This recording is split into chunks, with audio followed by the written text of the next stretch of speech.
আসসালামু আলাইকুম প্রিয় দর্শক, শেষ পর্যন্ত যেটা ভেবেছিলাম, যেটা সবাই ভেবেছিল, যেটা নিয়ে সবার মধ্যে একটা দ্বিধা ছিল, সেটাই ঘটেছে এভাবে যে জামায়াতের নেতৃত্বে যে 11 দলীয় জোট হয়েছিল সেই জোটটা ভেঙে গেছে।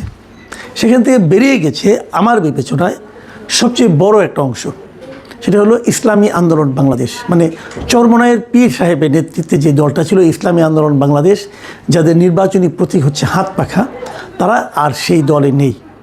অথচ ইন্টারেস্টিং হলো, এই দলের মূল উদ্যোক্তা কিন্তু ছিল ইসলামী আন্দোলন বাংলাদেশ।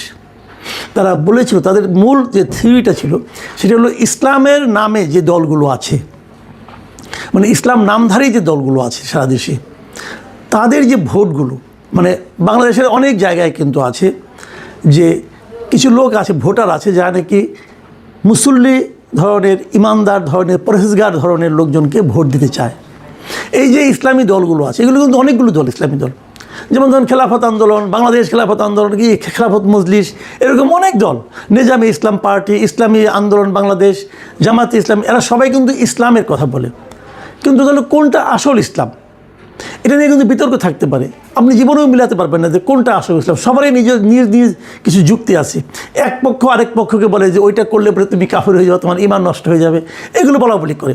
কিন্তু এত তাত্ত্বিক আলোচনা না যেয়েও এটুকু আপনি বলতেই পারেন যে দেশে একটা বড় অংশের ভোটার আছেন যারা এত তাত্ত্বিক আলোচনা বুঝতে চায় না। তারা কেবল বুঝতে চায় যে কোন দলগুলোর নামে ইসলাম শব্দটা আছে, এবং তারা মনে করে তারা ইসলামকে আরও সুদৃঢ়ভাবে প্রতিষ্ঠার জন্য অথবা রাষ্ট্রীয়ভাবে ইসলামী শাসন কায়েমের জন্য তারা হয়তো বা কাজ করছে। এই একটা ধারণা থেকে তারা ইসলামী দলগুলোকে ভোট দেয়। এখন যদি এই 7-8টা ইসলামী দল আলাদা আলাদা প্রতীক নিয়ে আলাদা আলাদাভাবে নির্বাচন করে, তখন যে লোকেরা ইসলামী দলকে ভোট দিতে চায় তাদের ভোটগুলো কিন্তু ভাগ হয়ে যায়। এই জিনিসটাকে মাথায় রেখে, এই চিন্তাটাকে মাথায় রেখেই তারা ওয়ান বক্স পলিসি করেছিল। যে তারা বলেছিল যে ইসলামকে ভালোবেসে যারা ভোট দেয়, প্রকৃত পরহেজগার লোকদেরকে যারা ভোট দিতে চায়, সৎ লোককে যারা ভোট দিতে চায়, সেই ভোটগুলো যেন ভাগ না হয়, সেই ভোটগুলো যেন একটা বাক্সে পড়ে। এই ছিল তাদের থিওরি। এবং এই থিওরি যখন যে তারা অগ্রসর হলো, তখন অনেকেই ভেবেছিলেন যে এটা হয়তো একটা বড় এবং শক্তিশালী জোট হবে, অন্ততপক্ষে ভোটের বিচারে। সেভাবেই চলছিল। কিন্তু এর মধ্যে নতুন আরও 3টা দল যোগ দিল। প্রথমে ছিল 5টা দল। প্রথম 5টা দলের মধ্যে কিন্তু জামাতে ইসলাম ছিল না। জামাতে ইসলাম পরে এসে যোগ দিয়েছে। জামাত ছিল 6 নম্বর দল, তারপরে আরও 2টো 8টা, তারপরে আসলো 3টা।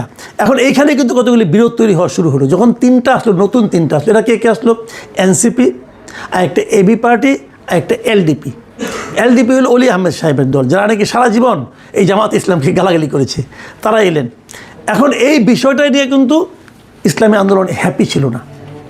আনহ্যাপি হলেও সিট ভাগাভাগি নিয়ে আমরা দৃশ্য তো দেখেছি যে ইসলামী আন্দোলন চেয়েছে 50টা, তাদেরকে অফার করা হয়েছে 45টা অথবা 40টা। এটা নিয়ে ঘাপটা, এটা নিয়ে টানাটা। কিন্তু আমি যতটুকু জানি, আমি বিভিন্নভাবে বিভিন্ন সোর্স থেকে, এবং সব দলিতে কিছু লোকজন পরিচিত আছে, ভেতরে যে কথাটা আমি শুনেছি সেটা একটু শেয়ার করতে চাই। সেটা হলো, ইসলামী আন্দোলন কোনো অবস্থাতেই জামাতে ইসলামকে 150 আসন দিতে চায়নি। ইসলামী আন্দোলনের প্রথম বক্তব্যটা ছিল জামাতে ইসলামের মনোনয়নের সংখ্যা, মানে যতগুলি আসনে তারা মনোনয়ন দেবে, সেই সংখ্যাটা যেন 150-র চেয়ে কম হয়। মানে যা নমিনেশন দিল, যদি সবগুলিও পাস করে যায়, তাও যেন জামাতের এমপির সংখ্যা 150 না হয়। এই ছিল ইসলামী আন্দোলনের মূল বক্তব্য। এটা ভুলও হতে পারে, কিন্তু আমি এটা একদম কনফার্ম হয়ে বলছি না, কিন্তু এরকম কথা আমি শুনেছি। কারণ তাদের বক্তব্য হলো যে যদি জামাতে ইসলাম নিজেই পুরো অন্যদের চেয়ে বেশি হয়ে যায় সবগুলোর চেয়ে, তাহলে সেটা পরবর্তী সময়ে জামাত যে ইসলামের প্রচারণা চালায়, জামাত যে ইসলামের কথা বলে, তার সঙ্গে ইসলামী আন্দোলন এবং অন্যান্য এই দলগুলোর এক ধরনের বিরোধ তৈরি হতে পারে। এটা ছিল মূল ইস্যু, এবং এই ইস্যুটা কখনোই জামাতের পক্ষে মানা সম্ভব নয়, এবং যে কারণে এটা শেষ পর্যন্ত কিন্তু ম্যানেজ হয়নি। ইসলামী আন্দোলন এখন একা ইলেকশন করছে। তারা 270টা আসনের মনোনয়ন দাখিল করেছিল তাদের দলে, তার মধ্যে 2টা বাতিল হয়ে গেছে, আর 268টা আসনে তারা ইলেকশন করছে। তারা জামাত ইসলামের সঙ্গে নেই। এখন কেন নেই, এই কথার জবাবে আমি ভেতরে যেটা বললাম সেটা তো আমার একটা স্পেকুলেশন বলতে পারে না, এবং দুইজনের সঙ্গে আলাপ করে আমি যেটা বুঝেছি সেটা আমি বললাম। কিন্তু তারা তো এটা মুখে স্বীকার করে না। তার মুখে বলছে 5টা কারণের কথা। সেই কারণগুলি কী মূলত সেই কারণগুলি নীতিগতভাবে, নৈতিকভাবে। যেমন তারা বলার চেষ্টা করেছে যে জামাতে মানে ইসলামী আন্দোলন তারা চাচ্ছে যে একটা ইসলামী শরিয়া শাসন কায়েম হবে যদি তারা ক্ষমতায় যায়। কিন্তু জামাত বলছে তারা শরিয়া আইনে দেশ পরিচালনা করতে চায় না, তারা প্রচলিত আইনে করতে চায়। ইসলামী আন্দোলন বলছে যে এই দেশে যত রকম অনিয়ম, দুর্নীতি এই সবই হচ্ছে প্রচলিত আইনের কারণে। এর বিপরীতে শরিয়া আইন কায়েম করলেই একমাত্র এই সমস্যা থেকে সমাধান মিলবে। কিন্তু এই জায়গাটা তো একটা মৌলিক নীতিগত পার্থক্য। এই পার্থক্যের জন্য তারা জামাতকে দোষী করতেছে, তারা রাজি না এর সঙ্গে। এবং আরও নীতিগত প্রশ্ন তারা এনেছে যে জামাতের আমির তারেক রহমানের সঙ্গে দেখা করেছেন, দেখা করে তারপরে হয়তো তারা যৌথভাবে, ঐক্যবদ্ধভাবে অথবা একটা সমঝোতা সরকার করতে চাচ্ছেন।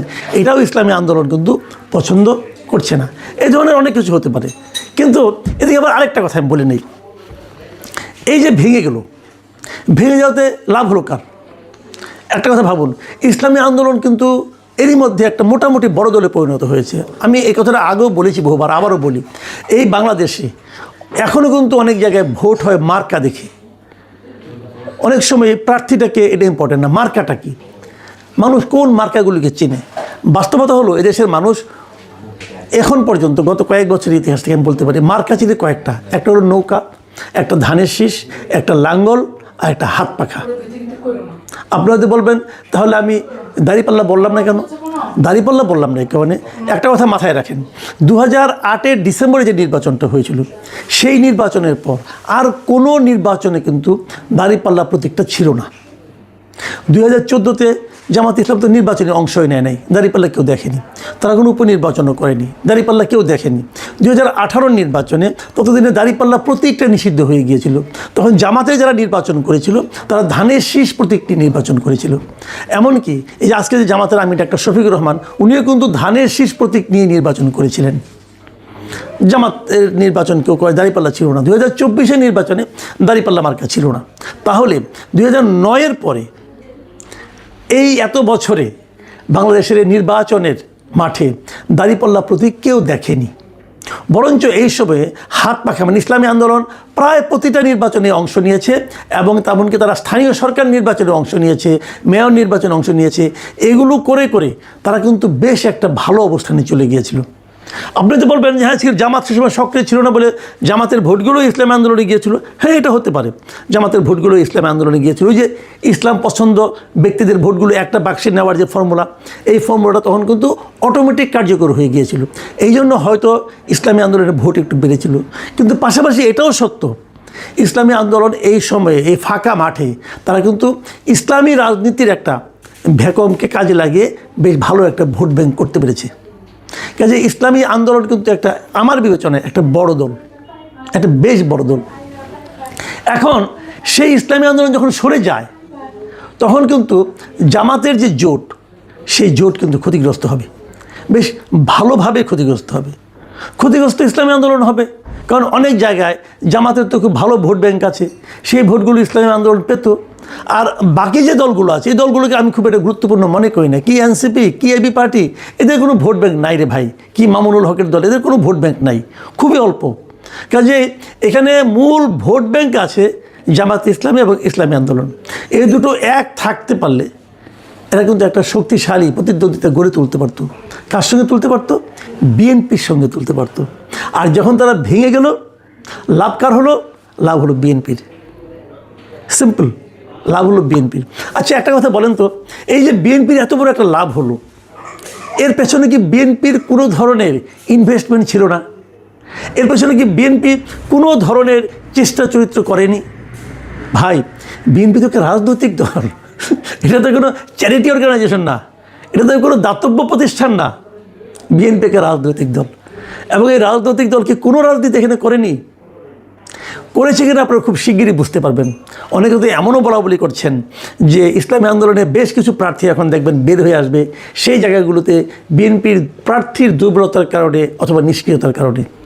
যদি সেরকম কিছু হয় তাহলে আমি মনে করব যে জামাতে ইসলামী, যা নাকি এতদিন ধরে নানা রকম কূট কৌশলের জন্য বিখ্যাত হয়ে উঠেছিলেন, গুপ্ত রাজনীতির জন্য বিখ্যাত হয়ে উঠেছিলেন, তাদের জন্য বোধহয় একটা বড় ধরনের ধাক্কা এবার নির্বাচনে পড়বে।